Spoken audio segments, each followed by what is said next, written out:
All right, our next story here, it's something that I have seen coming. I knew this was eventually going to happen. And what I'm talking about here is people are cover art was leaked for Jedi Survivor, and people are seeing that uh, even for the physical copy, when you get it home,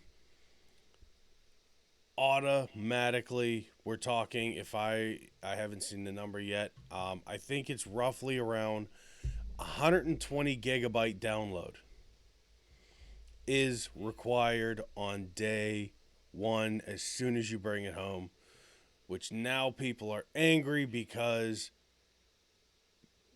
what was the point of the disc then?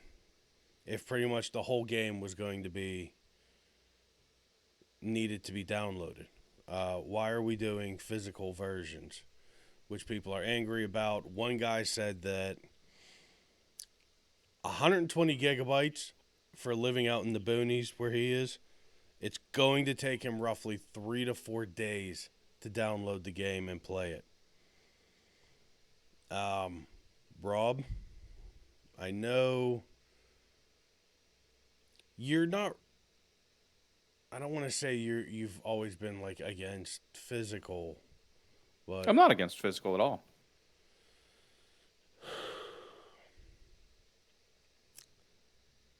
yeah, the game. It's almost like the game is not on the disc at all. It's the Um, key.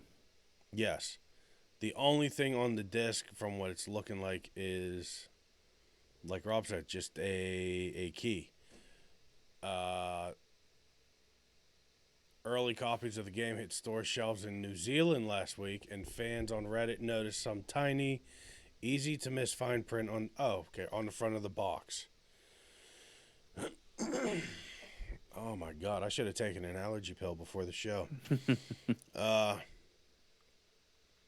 After you insert the disc and install it to your system, you can only play through the intro mission before you're prompted to download the rest of the game. If for whatever reason you're unable to do that, then the disc disguised as a video game you just bought is useless. That Okay, is let's be real about something here, honestly. okay. How many people don't have access to internet? That's besides the point. What this guy's saying is bullshit, though. Hmm. The disc you just bought is disguised as a video game is useless.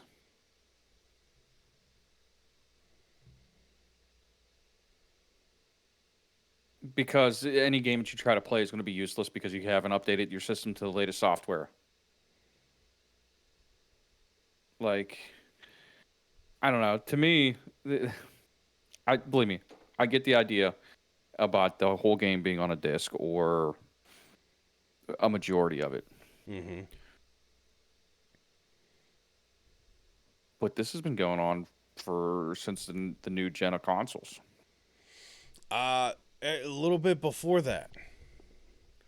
Um, because if you remember, Final Fantasy VII Remake was a That came two. with an installation disc and Yeah, it came a with game an disc. installation and a game disc.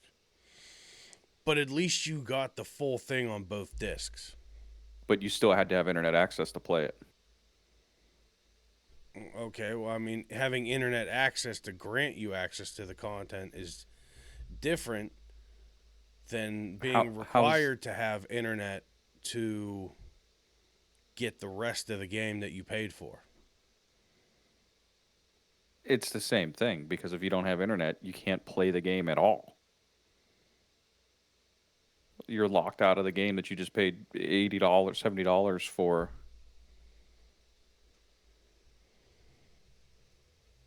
Well, So at least yeah, I hackers mean you can. have I mean, at least if you're savvy, you can go in and remove the contents of the disk. this is a lot. The average person's not going to be able to do that. It's still an option, though. No, I mean, if you talk about that, then I mean, I could just illegally download stuff too. But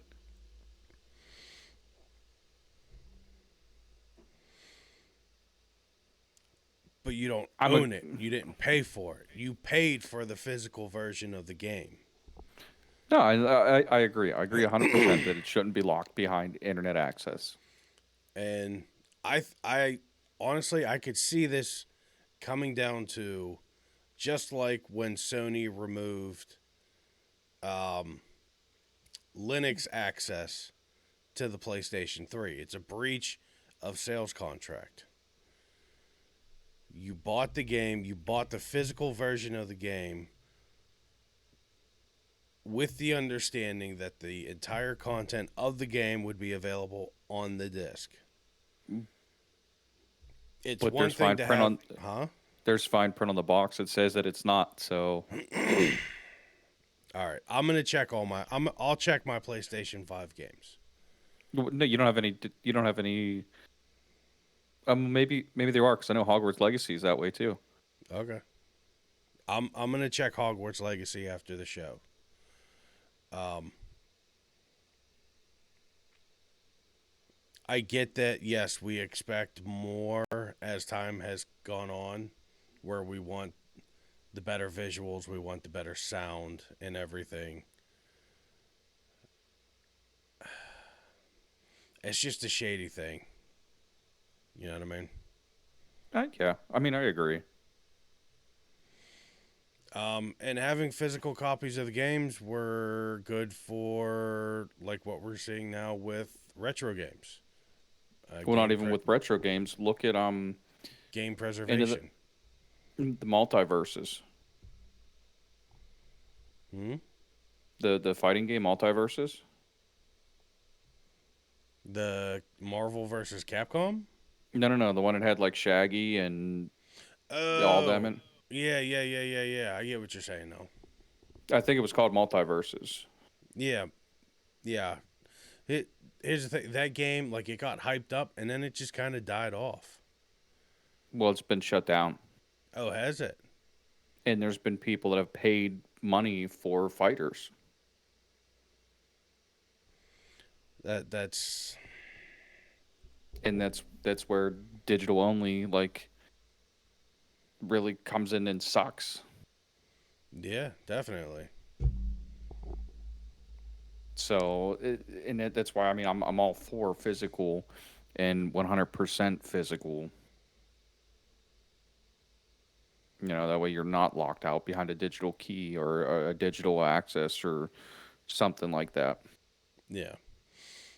Well, I mean, even with just digital, even if you just needed the internet for the key, at least like with multiverse, the people that bought it, um, they shut the servers down. They could easily just unlock the game Right. before they shut the servers down. Then you're still granted full access Right. even after the servers are gone. Um, Yeah. look I at don't know. look at It's Cyberpunk 2077. Look at what's going on with Bud Light now. Consumers have no problem with raising a stink, and make. I mean, I know we've gone. People do boycotts for everything now. Pretty much, it feels like, and I can see this coming back to bite them with these physical copies not having the games on them. right.